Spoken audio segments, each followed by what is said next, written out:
১৯৮৫ সাল একটি সিনেমা মুক্তি পেয়েছিল, আর সেই সিনেমার সঙ্গে সঙ্গেই জন্ম নিয়েছিল এক নতুন বলিউড সেন্সেশন। নীল চোখ, নিষ্পাপ মুখ আর রহস্যে ভরা এক অভিনেত্রী, নাম মন্দাকিনী। কিন্তু জনপ্রিয়তার শীর্ষে থাকা এই অভিনেত্রীর জীবন হঠাৎই জড়িয়ে পড়ে ভারতের সবচেয়ে ভয়ঙ্কর আন্ডারওয়ার্ল্ড ডনের সঙ্গে। তিনি হলেন দাউদ ইব্রাহিম, বলিউড সুন্দরী আর আন্ডারওয়ার্ল্ড ডন। শুধু গুজব নাকি সত্যিই ছিল এক গোপন প্রেম? আর সবচেয়ে বড় প্রশ্ন, তাদের কি সত্যিই একটি সন্তান ছিল? ১৯৮৫ সাল রাজ কাপুরের রাম তেরি গঙ্গাময়লি ছবি মুক্তি পেতেই রাতারাতি নীল চোখের এক তরুণীর জাদুতে মজেছিল গোটা ভারত। নাম তার মন্দাকিনী। কিন্তু আকাশ ছোঁয়া জনপ্রিয়তার মাঝেই হঠাৎ এমন এক খবর সামনে আসে যা স্তম্ভিত করে দিয়েছিল বলিউড থেকে পুলিশ প্রশাসনকেও। ভারতের মোস্ট ওয়ান্টেড ডন দাউদ ইব্রাহিমের সঙ্গে মন্দাকিনীর নাম জড়িয়ে তৈরি হয় এক রহস্যময় প্রেমের উপাখ্যান।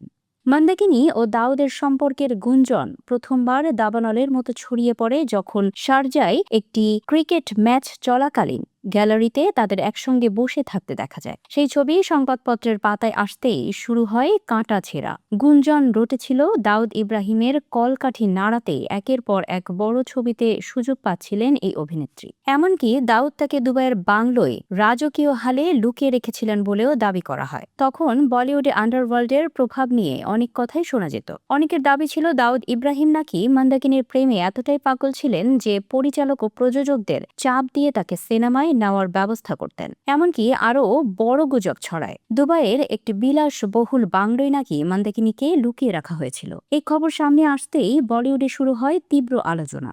দাউদের সঙ্গে নাম জড়িয়ে পড়ার পর মন্দাকিনীর ক্যারিয়ার ধীরে ধীরে নেমে আসে অন্ধকার। পুলিশি জেরা, সংবাদ মাধ্যমে চাপ আর চারিদিকে গুজব, সব মিলিয়ে মানসিকভাবে ভেঙে পড়েন এই অভিনেত্রী। ৯০-এর দশকের মাঝামাঝি সময় থেকেই তিনি ধীরে ধীরে বলিউড থেকে দূরে সরে যেতে শুরু করেন। কয়েক বছর আগে এক সাক্ষাৎকারে মন্দাকিনী এই সব গুজব নিয়ে মুখ খুলেছিলেন। তিনি বলেছিলেন, আমি শারজায় ক্রিকেট দেখতে গিয়েছিলাম সাধারণ দর্শকের মতোই। সেখানে আলাপ হয়েছিল, কিন্তু আমাদের মধ্যে কোনো প্রেম বা বিয়ে হয়নি। অর্থাৎ তার দাবি এই সবই ছিল ভিত্তিহীন গুজব।